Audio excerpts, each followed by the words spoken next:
ED4012 Children's Health and Additional Needs. Health.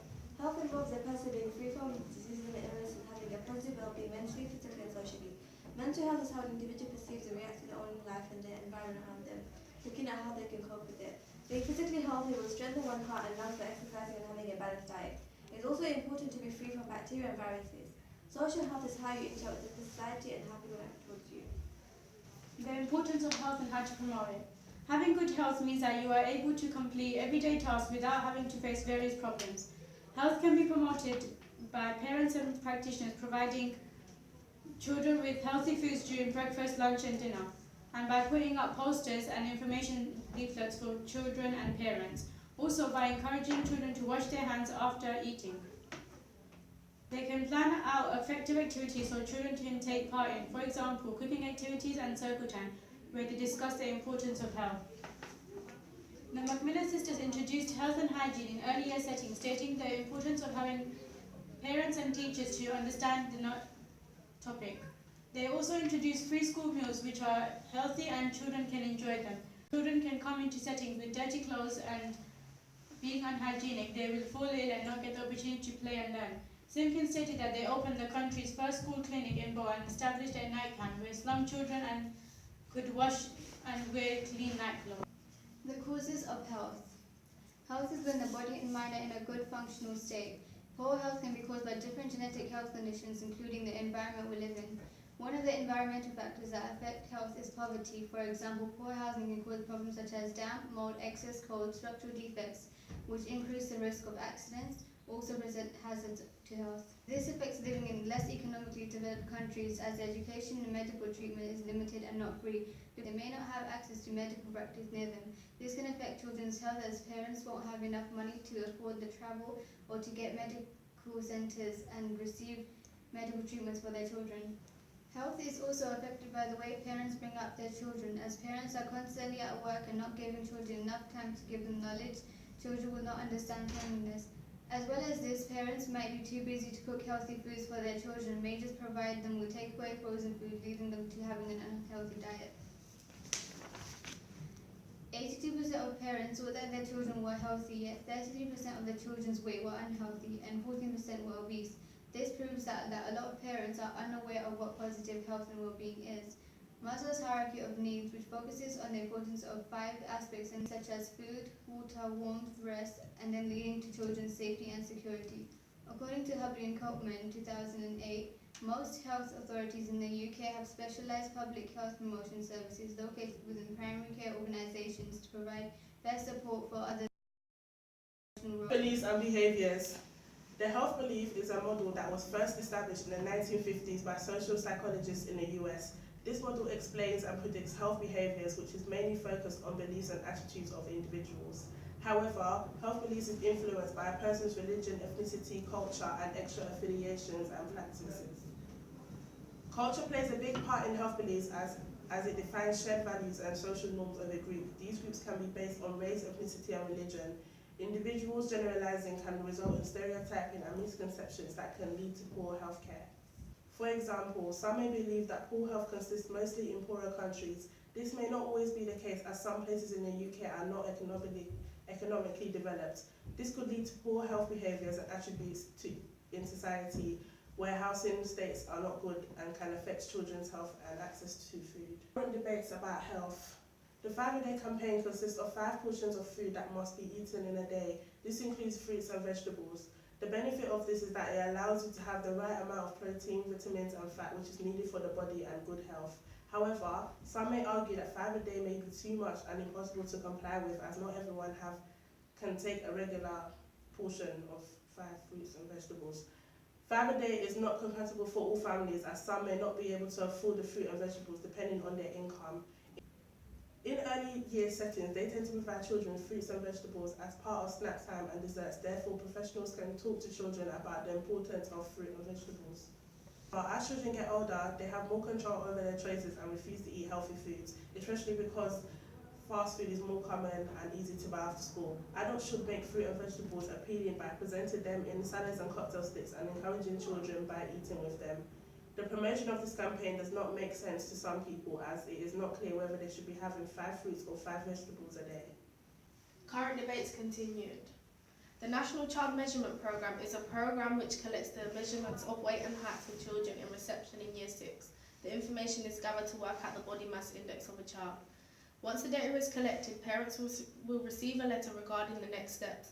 One of the purposes of the NCMP is to promote health and inform parents, children and professionals on the recognition and importance of health issues. The NCMP helps to minimise health issues in a child's life, like obesity, by recognising and overcoming it at a young age. Another purpose of the NCMP is to gather information all over the country to identify any growth patterns or trends in relation to obesity which may arise. By doing this, it will give professionals the understanding of why some children are obese and potentially how to avoid it in future circumstances. Although the NCMP is seen as a good programme, there are some problems which arise. As weight is a sensitive subject for all, it is seen as insensitive towards the child and parents and may upset them. Parents may take the blame for the child's unhealthy BMI, which can cause extreme upset. Changing the way information is collected can make a huge difference. For example, if it was carried out within the GP service, it will be seen as more sensitive as it will be a doctor who takes the information. Down syndrome is a genetic condition which causes level of a learning disability and changes in the characteristic of the face. Down syndrome children are all unique in their own way, however, the brain development could be different even at the same age of another Down syndrome child. Practitioners should plan and support them and come up with strategies that can help them as well as those who work with them. They should look at the barriers that occur and be ready to overcome some of them by doing further researches or preparation discussing with management and guardians. Very common for children that have Down syndrome, and most of the babies with Down syndrome are born with heart problems. However, doctors can support these children by giving early intervention and continuously assessing their health. It is important to note that not all children with Down syndrome will have heart problems. Not all Down children are the same. They are all unique and develop in different ways. As practitioners, we should recognise each child's disability and support them by using strategies and overcoming the barriers. There are some issues that arise in the early years or in the education system as a whole when talking about children with SEN. For example, practitioners may think that children are too young to make their own decisions, therefore they should be made by them. However, we need to think about the child as that is our first priority. Young children will not understand what is meant by SEN or why they are being treated differently than their peers in class. Practitioners should approach children with sensitivity and explain to them why it is like this. As well as this, children have a right to know and say what they want to say. Reggio Emilia approach is completely inclusive as they value children's contribution and rights of children who have SEN. As well as this, Cherokee have an aspect of empowerment where all children have the right and should have equal power to raise their voices. Barriers and strategies. Education may be different for children suffering from Down syndrome as they will need further support in the classroom. To encourage inclusion and respect every child's needs, it is important that practitioners should show a positive attitude towards the Down syndrome child. Recent research shows that inclusion should be less about the physical location of the child and more about the degree to which the child is integrated in the educational context. If the physical factor is not recognized, it could affect the educational factor too, as they will not be encouraged to learn and enjoy. Classroom assistants are really useful as they can help the individual they're working with to understand tasks, to communication, and be able to help them socialize.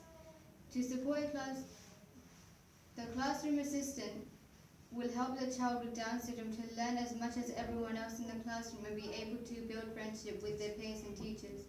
Classroom assistants will be able to give suitable level of independent work to support children with Down syndrome. Strategies for parents include having a homeschool diary where parents can write down children's weekly progress. This will support both parents and practitioners as they will be able to see how their child's developing so that they can plan beforehand on the next stages and that can be carried out both at home and in the same.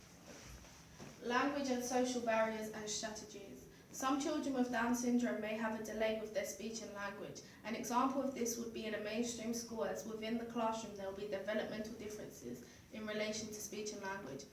These developmental differences can include understanding academic terminology based on the age groups and interacting with staff and peers. One strategy which is put into place to help overcome the speech and language barrier is an individual education plan. An IEP is put together by different practitioners working together to ensure a child with SEND is getting an education fit for them to learn and improve, and by working in partnership with SENCO and parents, it will benefit the child. All children with Down syndrome will have an IEP, and the practitioners involved to help overcome and reduce any barriers and problems towards the learning in relation to speech and language. Down Syndrome Association believes that being in a mainstream school will benefit the child because it allows the child to be within an environment which is considered normal. Barriers and strategies. Children diagnosed with Down syndrome could face many behavioural problems. They are often described as stubborn and obstinate. There are many strategies which can be used to support the child. At first, the practitioner and parent would need to use the strategy or working in partnership to note take the child's behaviour and what they do throughout the day, and then sharing it with each other. For example, if the child does not eat breakfast regularly in the morning, then the parent should make a note of this and share it with the practitioner in case the child shows certain behaviour, like crying and tantrums. In the case study researched upon N was a 5-year-old child who was diagnosed with Down syndrome. N's teacher had noticed that N was frequently tired and had tendency to engage in challenging activities. Practitioners kept a record of N's behaviour, and his parents were also asked to make a note of his behaviour to find out whether or not he was showing this behaviour due to lack of sleep. N did not have enough sleep, therefore his teachers provided him with less academic activities and more preferred activities in his choice. The strength for this strategy could be that the child will get effective support, as the one-to-one will know the cause of the certain behaviour. However, the weakness are the practitioner could have a busy day at the setting and might not have time to note down what the child has been doing throughout the day. The parent may not have time to write down what the child does at home. It could be because the parent has a job or has other children. Communication barriers and strategies. A medical barrier can be hearing and visual problems, which are very common in children with Down syndrome. Ear infections are very common and can cause hearing loss for weeks if not treated. Far-sighted and near are common as well. These can also be barriers for the child in school, as they may not be able to see or hear well. This can disrupt their learning, and they may struggle to understand certain things. Often children that struggle get frustrated and tend to lose attention because they cannot express their feelings properly through their words.